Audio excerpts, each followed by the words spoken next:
On the evening of November 18th, 1978, deep in the Guyanese jungle, more than 900 people sat beneath a tin roof, clutching paper cups filled with purple liquid. Outside, rain fell in steady sheets. Inside, children cried softly as a man in dark glasses raised a microphone. "Death," he said, "is just a passage. Don't be afraid." Moments later, the jungle swallowed their screams, and in that silence, Jonestown became a graveyard. But this story doesn't start with death. It starts with faith, and one man who twisted it into something far darker. Jim Jones wasn't born a monster, at least not the kind you recognize right away. In 1950s Indiana, he preached about equality, love, and unity. His voice was magnetic, part preacher, part savior, part salesman. People listened, they followed. They gave him everything: trust, money, loyalty. Jones fed the hungry, gave shelter to the homeless, comforted the lonely. But behind that kindness, he kept a list. Every favor, every debt, every weakness. He was building an army, not of believers, but of dependents. He called his movement the People's Temple, a place for the broken to heal and for him to rule. At first it worked. Thousands joined. Newspapers praised him. Politicians shook his hand, calling him a man of vision. But power is addictive, and soon helping people wasn't enough. He needed to own them. By the early 1970s, whispers began to spread. Former members spoke of manipulation, of sleep deprivation, of tests of loyalty. Those who questioned Jones were shamed, beaten, or made to disappear. He began calling himself Father. He claimed he could heal the sick, raise the dead, and read minds. To his followers, he was more than a prophet. He was the voice of God. When the press began to investigate, Jones decided America was corrupt and that his people needed a new home, a place far from journalists, courts, and questions. He found it in Guyana, a stretch of dense, humid jungle on the edge of the world. He called it Jonestown, the Promised Land. He told his followers they would build paradise with their own hands. And they believed him. They sold their homes. They quit their jobs. They left everything behind to follow a man into the wilderness. At first, Jonestown looked like hope. Wooden cabins, fields of crops, smiling faces and photographs sent back to the U.S. But behind those smiles were blistered hands and sleepless nights. The jungle was unforgiving, the soil hard, the insects relentless. Food ran out, medicine vanished, and still, Jones demanded more. Armed guards watched the gates. Loudspeakers played his sermons day and night. He controlled when they worked, when they slept, what they ate, and what they thought. Letters home were censored. Visitors were watched. The community wasn't free. It was trapped, and anyone who tried to escape never made it far. Jones's paranoia grew. He told them the U.S. government was coming to destroy them. That death would be mercy compared to capture. And so rehearsals began. White nights, he called them. Loyalty tests, paper cups filled with liquid, screams, then laughter. This time, he would say, it wasn't poison. But next time, it might be. In November 1978, a U.S. congressman named Leo Ryan decided to see Jonestown for himself. He brought journalists and relatives of temple members, people desperate to bring loved ones home. When they arrived, Jones greeted them with open arms, smiling, preaching about peace, love, and hard work. For a moment, it looked normal. Children played, songs were sung, but the smiles were thin, stretched over fear. That night, a note slipped into the hand of a journalist, scrawled in shaking letters. "Please, get us out of here." The next morning, several members begged the congressman to take them with him. Jones agreed. He even smiled as they left.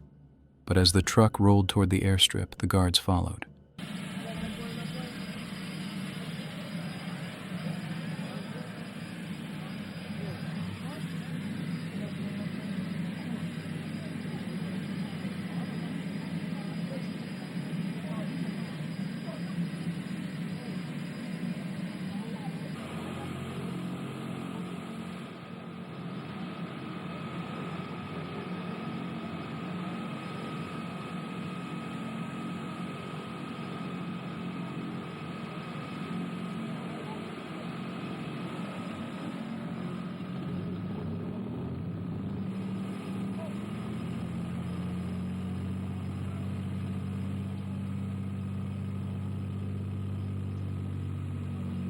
At the Port Kaituma airstrip, the defectors prepared to board.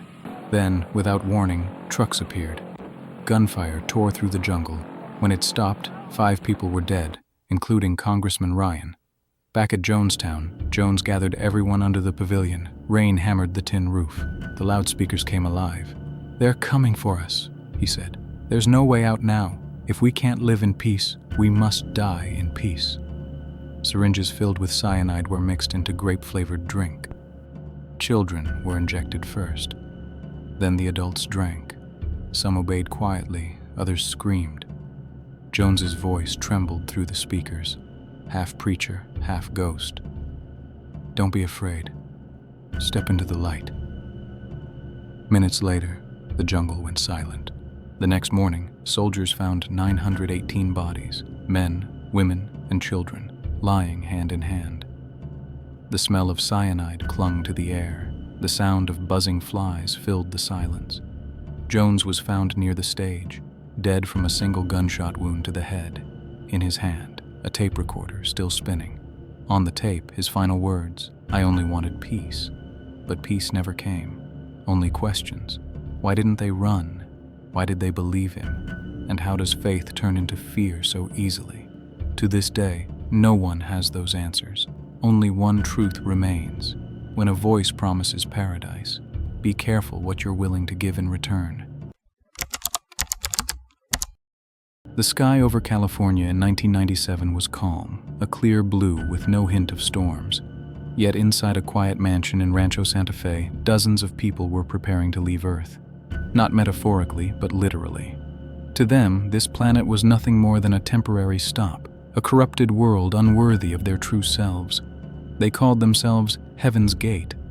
Their bodies were mere containers, they said, and their souls were waiting to be freed. Everyone inside that house looked the same. Matching black shirts, identical Nike Decades sneakers, short hair, serene expressions. On a long table, covered in a purple cloth, lay bowls of applesauce and plastic cups lined up in perfect order. Each had a small card reading, "Heaven's Gate, Away Team." In a few hours, those bowls would become their final meal. Marshall Applewhite didn't look like a leader. His voice was calm, almost hypnotic, and his eyes had a stillness that made people uneasy. He wasn't loud, he wasn't threatening, but when he spoke, you couldn't look away. He called himself Do. His partner, Bonnie Nettles, was T.I. Together, they formed the foundation of a strange belief system that blended Christian prophecy, science fiction, and apocalyptic mysticism. It began in the 1970s. Marshall, once a music teacher, suffered a breakdown after losing his job and being rejected by a close friend. During his stay in a psychiatric hospital, he met Bonnie, a nurse with a fascination for astrology and life after death. They became inseparable. She told him he was chosen, a messenger sent to Earth by higher beings. He believed her. They preached that Earth was about to be recycled, wiped clean of humanity, and only those who transcended their human desires could ascend to the next level. The first followers were seekers, wanderers of the 1970s spiritual movement. They gathered in parks, campgrounds, and motel rooms, where Do and T preached their message, that the human body was a vehicle and the soul an eternal passenger waiting for pickup. Followers gave up everything, jobs, families, possessions. They even abandoned their names. Applewhite and Nettles called themselves Do and Ty, like musical notes, a harmony between two cosmic frequencies. Their disciples adopted names ending in -ODY, Sawadi, Luvadi, Arkodi. Individual identity had no place in Heaven's Gate. Rules were strict. No sex, no romantic attachments, no personal possessions. They lived communally, like an army of ascetics. Meals were scheduled, conversations monitored, emotions discouraged. They were taught to erase the self. The self was the enemy. In 1985, Bonnie Nettles died of cancer. For Do, her death shattered everything. Their doctrine said physical death wasn't supposed to happen before ascension. But Applewhite couldn't let the belief collapse. He told the group that Ty had simply moved on to the next level ahead of schedule. Her body, he said, was just a shell she no longer needed. That was the turning point. From then on, the cult grew more isolated, more inward. They stopped holding public gatherings and cut all ties with outsiders. They began filming themselves instead, speaking to the camera like astronauts preparing for a mission. Each message grew colder, more focused on departure. Death was no longer failure, it was promotion. By the early 1990s, the world was changing fast. The internet had arrived, and Du saw it as divine intervention. The group reinvented itself as a tech company called HireSource, designing websites for businesses. The irony was perfect. They used the technology of Earth to prepare their escape from it. The money kept them stable, hidden in plain sight. But behind closed doors, Du's teachings grew darker. He spoke of Luciferians controlling the world. He said the planet was being upgraded, and only the pure would survive the cleansing. When the Hale-Bopp comet appeared in 1997, Applewhite declared it was the sign. He told his followers that a spacecraft was traveling behind the comet, invisible to human eyes. It was coming for them. "It's time," he said in one of his last recorded videos. "The gate is open." On March 22, 1997, the members of Heaven's Gate gathered for their final ritual. The house was spotless, silent, almost sterile. Curtains drawn, lights dimmed, air heavy with calm anticipation. Each member recorded a farewell message. They smiled softly at the camera, explaining how grateful they were. No tears, no fear, no panic, only serenity. One woman said, "I've learned the truth, and now I'm going home." Their calmness made the recordings even more disturbing. It wasn't the face of insanity, it was the face of faith. Everything was organized with military precision. Over 3 days, in small groups, they consumed a mixture of phenobarbital and applesauce, followed by vodka. They lay down neatly on their beds, covered their faces with purple shrouds, and placed a small patch on their uniforms reading Heaven's Gate, away team. There were no signs of struggle, no chaos, only the faint smell of alcohol and the soft hum of an air conditioner that never stopped. When police entered on March 26th, the scene was unreal. 39 bodies perfectly arranged, identical clothing, identical shoes, identical stillness. On one of the computers, a browser window remained open. It displayed their website, Heaven's Gate, the key to human salvation. The media erupted. Headlines screamed words like mass suicide and doomsday cult. But those who once knew the group saw something more complex. Former members said it wasn't about death, but graduation. They spoke of the house as peaceful, filled with laughter and purpose. Some even described feeling jealous that they hadn't been chosen to ascend. 2 ex-members took their own lives later that year. They said they couldn't live knowing the others had gone ahead without them. For the public, it was madness. For them, it was reunion. Heaven's Gate wasn't just a cult. It was a mirror reflecting humanity's hunger for meaning. People didn't join because they were weak. They joined because they were searching. Applewhite gave them something to believe in, something that made their suffering make sense. Their deaths weren't chaotic. They were methodical, almost ritualistic. Each movement, each choice, part of a shared script written over decades of devotion. Psychologists called it brainwashing. Sociologists called it spiritual delusion. But for the ones who swallowed the mixture and lay down beneath the purple sheets, it was transcendence. And that's what makes it terrifying. Not the death itself, but the peace with which it was embraced. In his final video, Du sat in front of the camera, dressed in simple black. His tone was calm, almost tender.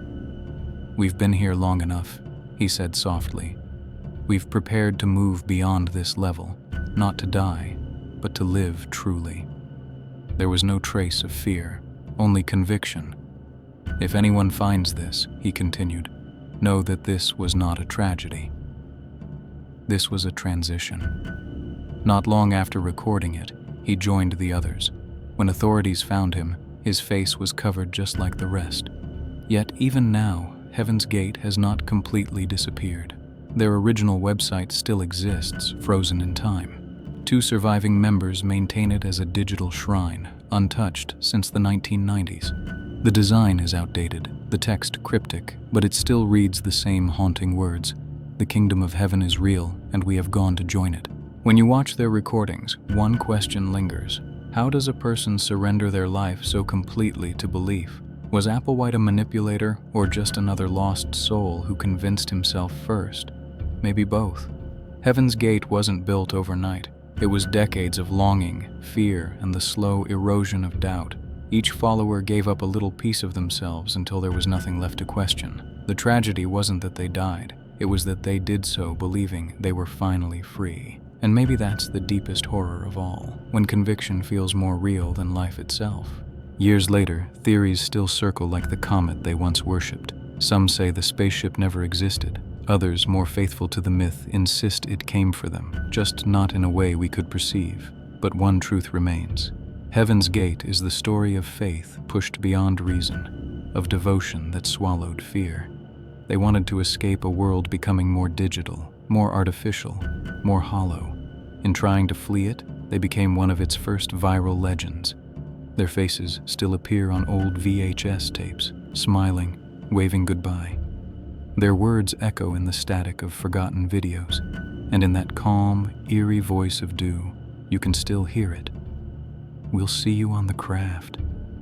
If you listen closely, you might even feel it, the faint hum of something beyond comprehension, the door quietly closing, the silence settling over the room, and the lingering thought that maybe, just maybe, the gate to heaven did open after all. You keep saying us. Who do you think you are?